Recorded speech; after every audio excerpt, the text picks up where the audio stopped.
Today we are making word mandalas using very simple materials. Just some plain paper, some water-based markers. These are fine-tip liquid stylus pens, and they are water-based, so they will re-dissolve in water. They'll make watercolor effects.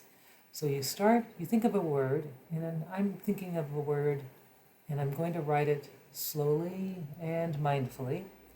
And I'm going to think of that word and think of why I picked it and kind of go from there and just really just take my time writing it. I also like to add a little weight to some of the strokes of the word and just to give it a little more definition and purpose and meaning. And I'll just kind of make sort of a fake calligraphy stroke on some of the parts of the word.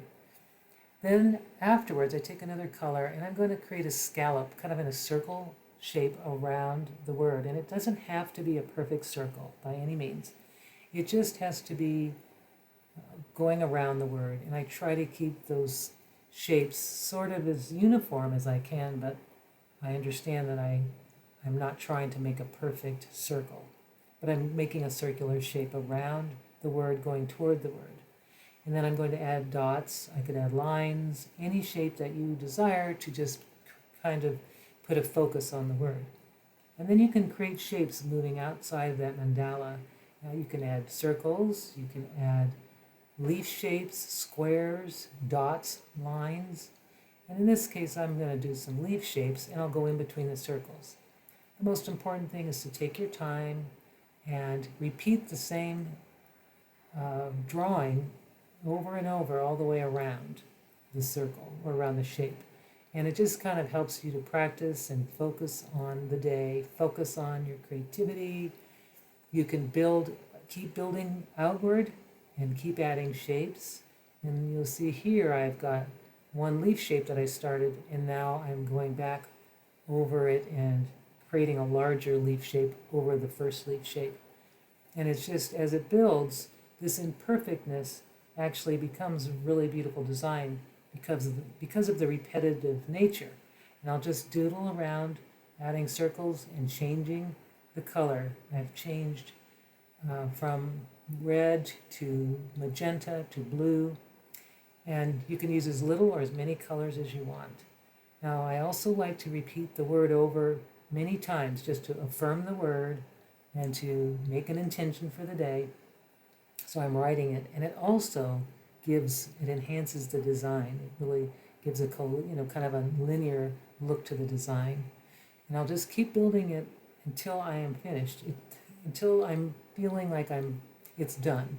And you don't know it's done until maybe you run out of paper or you run out of time. But the most important thing is just to do this and enjoy the process. And I'm going to take my time and do some more. I'll build it out just a little bit farther. And this process should only take about 10 minutes from start to finish, 10 to 15 minutes. So it's a very helpful meditative exercise using very, very little materials, and just about anybody can do it. After you've done your drawing, after you're satisfied with the drawing and the process, then you will take your water brush. It's filled with water, and you will use that water to reactivate the colors of the pen. Because this is not a pigmented pen, it's a water-based pen. These will reactivate with the addition of extra water, which is just a beautiful effect, and it's lots of fun. You can also do this with one color. If you only have one pen, one water-based pen, you can make a beautiful gray, different shades of blacks and grays. So with your water brush, just make sure it's filled with fresh water, and you'll want a paper towel to clean between each color. And just start from the center of your word shape going outwards. You just want to put some water inside to move that color around, and you'll see how pretty the color, as it dilutes, it just becomes a really pretty color.